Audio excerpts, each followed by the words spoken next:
ಇನ್ನು ಮೈಸೂರಿನಲ್ಲಿ ಅವಾಂತರವನ್ನೇ ಸೃಷ್ಟಿಸಿದೆ ಅಕಾಲಿಕ ಮಳೆ. ಗಾಳಿ ಮಳೆಯ ರಭಸಕ್ಕೆ ಹಾರಿ ಹೋಗಿದೆ ಶಾಲೆಯ ಮೇಲ್ಚಾವಣಿ. ಹುಣಸೂರು ತಾಲೂಕಿನ ದಾಸನಪುರ ಗ್ರಾಮದಲ್ಲಿ ನಡೆದಿರುವ ಘಟನೆ ಇದು. ಇನ್ನು ಈ ಸಂದರ್ಭದಲ್ಲಿ ಶಾಲೆಯ ಶಿಕ್ಷಕಿಯೊಬ್ಬರ ಸಮಯ ಪ್ರಜ್ಞೆಯಿಂದ ಭಾರಿ ಅನಾಹುತ ತಪ್ಪಿದಂತಾಗಿದೆ.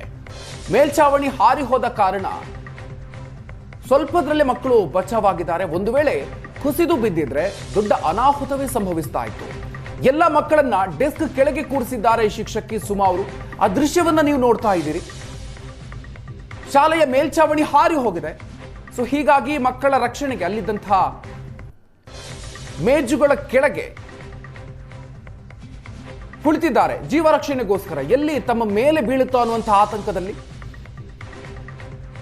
ಶಾಲೆಯ ಒಳಗಿದ್ದಂತಹ ಬೆಂಚುಗಳ ಕೆಳಗೆ ಕುಳಿತಿದ್ದಾರೆ ವಿದ್ಯಾರ್ಥಿಗಳು. ಈ ಮೂಲಕ ಪ್ರಾಣ ರಕ್ಷಣೆಯನ್ನ ಮಾಡಿಕೊಂಡಿದ್ದಾರೆ. ಶಿಕ್ಷಕಿಯೊಬ್ಬರ ಸಮಯ ಪ್ರಜ್ಞೆಯಿಂದಾಗಿ ವಿದ್ಯಾರ್ಥಿಗಳು ಈ ರೀತಿಯಾಗಿರುವಂತಹ ಸ್ವಲ್ಪದರಲ್ಲೇ ಪ್ರಾಣವನ್ನು ಉಳಿಸಿಕೊಂಡಿದ್ದಾರೆ. ಶಾಲೆಯ ದೃಶ್ಯಗಳನ್ನು ನೀವು ನೋಡ್ತಾ ಇದ್ದೀರಿ. ಮೇಲ್ಚಾವಣಿ ಕುಸಿದು ಬಿದ್ದಿರುವಂತಹ ದೃಶ್ಯ, ಗಾಳಿ ಮಳೆಯ ರಭಸದ ಹಿನ್ನೆಲೆಯಲ್ಲಿ ಈ ಒಂದು ಪರಿಸ್ಥಿತಿ ಉಂಟಾಗಿತ್ತು. ಆದರೆ ಅಲ್ಲಿದ್ದಂತಹ ಮಕ್ಕಳು ಈ ಒಂದು ಸಂದರ್ಭದಲ್ಲಿ ಪ್ರಾಣ ರಕ್ಷಣೆಯನ್ನು ಮಾಡೋದಕ್ಕೆ ಅಲ್ಲಿನ ಬೆಂಚುಗಳನ್ನು ಆಶ್ರಯಿಸಿರೋದನ್ನು ನೀವು ಗಮನಿಸಬಹುದು. ಈ ರೀತಿಯಾಗಿರುವಂತಹ ಸನ್ನಿವೇಶ ಅಲ್ಲಿದೆ. ಶಿಕ್ಷಕಿಯೊಬ್ಬರ ಸಮಯ ಪ್ರಜ್ಞೆಯಿಂದಾಗಿ ವಿದ್ಯಾರ್ಥಿಗಳು ಅಪಾಯದಿಂದ ಪಾರಾಗಿದ್ದಾರೆ.